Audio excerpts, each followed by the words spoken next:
Hello viewers, আসসালামু আলাইকুম। আশা করি যে যেখানে আছেন ভালো আছেন।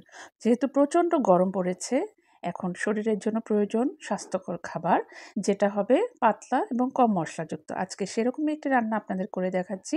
সেটি হচ্ছে ঝিঙ্গে দিয়ে মৃগেল মাছের একটা রেসিপি।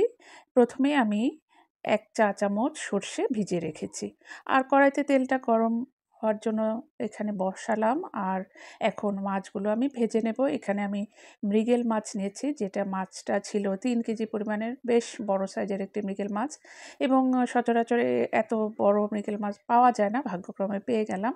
তো মাছটিকে আমি এখন ভাজির জন্য হলুদ লবণ মেখে তেল গরম হলে চুলায় দিয়ে দিলাম। এবং মাছ ভাজার জন্য যে টিপসটা আপনাদের দিচ্ছি সেটা হচ্ছে তেলটা অনেক বেশি গরম হতে হবে।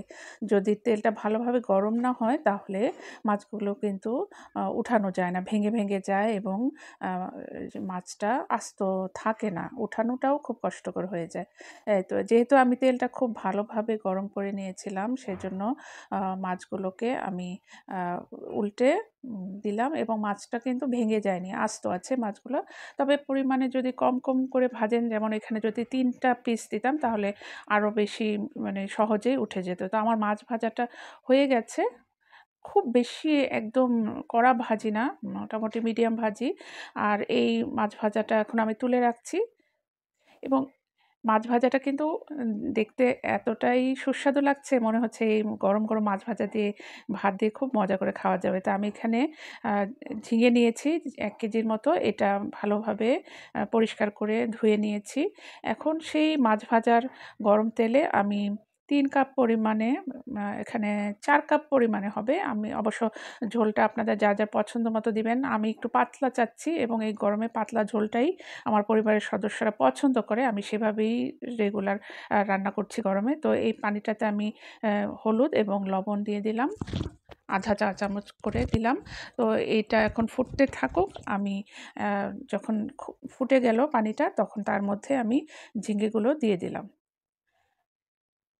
ঝিঙেগুলো একদম কালারটা শেষ পর্যন্ত যদি আপনারা সেম এরকম সবুজ রাখতে চান, তাহলে কিন্তু একদম হাই হিটে রান্না করতে হবে। তো আমি এখন মশলা করে নেব। নিয়েছি ২ টা পেঁয়াজ, ২ টা কাঁচামরিচ এবং সেই যে ভিজিয়ে রেখেছিলাম সরষেটা, এটা এখন ব্লেন্ড করে নিব। তো আমার দেখেন রান্নাটা হচ্ছে এবং সিদ্ধও হয়ে গেছে। ১০-১৫ মিনিটের মধ্যেই ঝিঙেটা সিদ্ধ হয়ে গেছে, যেহেতু এটা একটি নরম সবজি। তো এখন সিদ্ধ হয়ে যাওয়ার পরে আমি এখন মাছগুলো দিয়ে দিচ্ছি। আর ঝিঙের কালারটা কিন্তু একদমই সবুজ আছে। এটা আমি টিপসটা আপনাদের বললাম কিছুক্ষণ আগে, যে আপনারা যদি হাই হিটে রান্না করেন তাহলে সবজির কালারটা কিন্তু চেঞ্জ হবে না। যদি হিট উঠানামা করেন তাহলে কিন্তু কালারটা চেঞ্জ হয়ে যাবে। তো এখন আমি সেই পেস্ট করে রাখা মশলাটা এখানে দিয়ে দিচ্ছি এবং দিয়ে দেওয়ার সাথে, সাথে কিন্তু তরকারির কালারটা একটু চেঞ্জ হয়ে যাবে। তরকারির কালারটা যদিও একটু সাদা, সাদা হবে কিন্তু খেতে দারুণ টেস্টি, ভীষণ সুস্বাদু হবে। যেহেতু সরিষা বাটা আছে, অন্যরকম একটা ফ্লেভার, ভীষণ মজার একটা টেস্ট। আর এই রান্নাটা আমি আমার শ্বশুরবাড়ি থেকে শিখেছি। আমার শ্বশুরবাড়ি যেহেতু যশোরে, সেখানে খুব মজা করে সরিষা বাটা দিয়ে খুব মজা করে সবজি রান্না করা হয়। তরকারিগুলো আমার খেতে খুব ভাল লাগে। আমি সেই রেসিপিতে রান্না করছি। এখানে আরও আধা চা চামচ লবণ দিয়ে দিলাম। তো এই রান্নাটা এত সুস্বাদু, আমি যদি এখানে গুঁড়ামরিচ দিতাম, দেখতে হয়তো কালারটা সুন্দর হতো কিন্তু এটা শরীরের জন্য ভালো হতো না। কারণ গুঁড়ামরিচটা কিন্তু জাস্ট কালারটার জন্য আমরা দেই, কিন্তু এটা হজমের জন্য বা অনেক সময় অ্যাসিডিটি বাড়তে পারে, পেট খারাপ হতে পারে। এই গরমে গুঁড়ামরিচটা এভয়েড করা উচিত। আমি কাঁচামরিচ একটা আস্ত দিয়ে দিলাম আর এখানে ভাজা জিরের গুঁড়ো আধা চা চামচ দিয়ে দিলাম। আমার তরকারিটা কিন্তু রান্না অলমোস্ট হয়ে গেছে। এখন জাস্ট কিছুক্ষণ আমি একটু ঝোলটা একটু জাল দিয়ে নিচ্ছি এবং এইরকম পাতলা ঝোল আপনারা গরমের মধ্যে করে খাওয়ার চেষ্টা করবেন। তাহলে শরীরের জন্য খুবই উপকারী, অনেক বেশি আরাম পাবেন।